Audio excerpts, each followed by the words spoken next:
की तंग गलियों में हर सुबह सूरज की पहली किरणों के साथ एक ठेले की आवाज गूंजती थी। टमाटर ले लो, आलू ले लो। ये ठेला चलाते थे रामलाल और उनके साथ होता था उनका 16 साल का बेटा आरव। आरव का जीवन साधारण था। सुबह पापा के साथ सब्जियां बेचना, दिन में सरकारी स्कूल जाना और रात को छत पर बैठकर सपने देखना। उसका सबसे बड़ा सपना था आईआईटी में जाना। लेकिन एक सब्जी वाले का बेटा जिसे ठीक से ट्यूशन भी नसीब नहीं, क्या वाकई आईआईटी तक पहुंच सकता है? एक दिन स्कूल में एक प्रोफेसर ने बताया कि आईआईटी की कोचिंग क्लासेस शहर के कोने में खुली है, जहां फ्री में तैयारी करवाई जाती है अगर बच्चा एंट्रेंस क्लियर कर ले। आरव की आंखों में चमक आ गई। वो जानता था यही मौका है जिससे उसकी दुनिया बदल सकती है। वो घर आया और बोला, पापा मुझे कोचिंग का टेस्ट देना है। पापा ने थका चेहरा ऊपर उठाया, बेटा हमारे पास इतना टाइम और पैसा नहीं। तू सुबह सब्जी बेचने नहीं जाएगा तो दुकान कौन संभालेगा? आरव चुप हो गया, लेकिन सपने नहीं मरे। कई दिनों तक उसने कोई बात नहीं की। वो खुद से लड़ रहा था। क्या वाकई उसके जैसे किसी के लिए बड़ा सपना देखना सही है? उसे लगता था सपने अमीरों के होते हैं, गरीबों को तो बस गुजारा करना होता है। एक रात जब बिजली नहीं थी और पूरा मोहल्ला अंधेरे में था, आरव छत पर लेटा आसमान देख रहा था। उसने मन ही मन कहा, अगर चांद सबके लिए है तो सपने भी सबके हो सकते हैं। अगले दिन स्कूल में नई मैथ्स टीचर आई, अनुष्का मैम।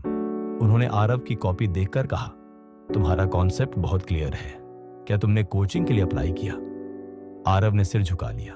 घर की हालत ऐसी नहीं है मैम। अनुष्का मैम मुस्कुराई, तुम्हारी मेहनत देखकर मैं तुम्हें खुद गाइड करूंगी। शाम को लाइब्रेरी आ जाना। और यहीं से शुरू हुआ उसका असली सफर। लाइब्रेरी की लकड़ी की बेंच, पसीने से भीगी शर्ट और अधूरी नींद। लेकिन आरव डटा रहा। रोज सब्जी बेचने के बाद वो लाइब्रेरी में रात 9 बजे तक पढ़ता। शुरुआत में दिक्कत हुई, किताबें समझ नहीं आती, आंखें थक जाती। लेकिन वो खुद से बस एक बात कहता, अगर अब हार गया तो फिर कभी जीत नहीं पाऊंगा। 3 महीने बाद कोचिंग के एंट्रेंस का रिजल्ट आया। आरव सेलेक्ट हो गया था। उस दिन पहली बार उसके पापा की आंखों में आंसू थे, गर्व के आंसू। लेकिन चुनौतियां अभी खत्म नहीं हुई थी। कोचिंग में सब अमीर बच्चों के ब्रांडेड बैग थे और आरव के पास था सिर्फ एक पुराना झोला।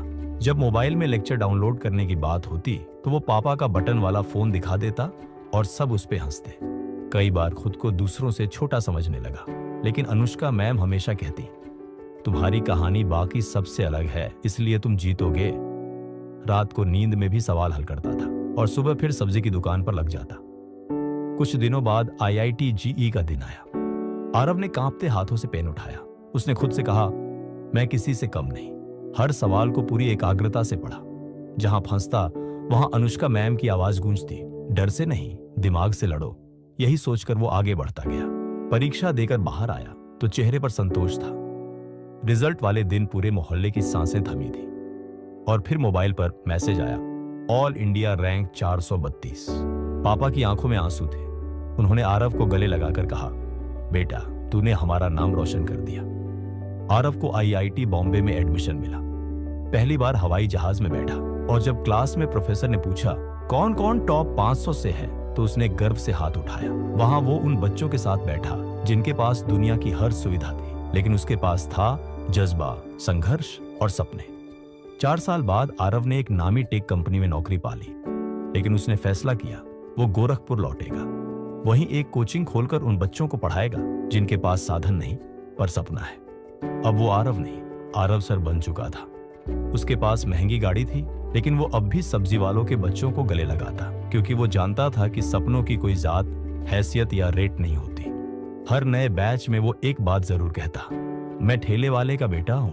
अगर मैं कर सकता हूं तो तुम भी कर सकते हो, बस कभी हार मत मानना। अब आरव के पापा सुबह सब्जी नहीं बेचते। पूरा मोहल्ला कहता है, ये देखो हमारा लड़का जिसने गोरखपुर का नाम ऊंचा किया। आरव की कहानी इंटरनेट पर वायरल हो गई, the boy who never gave up. Moral, कभी हार मत मानो। हालात कितने भी मुश्किल क्यों ना हो, अगर सपना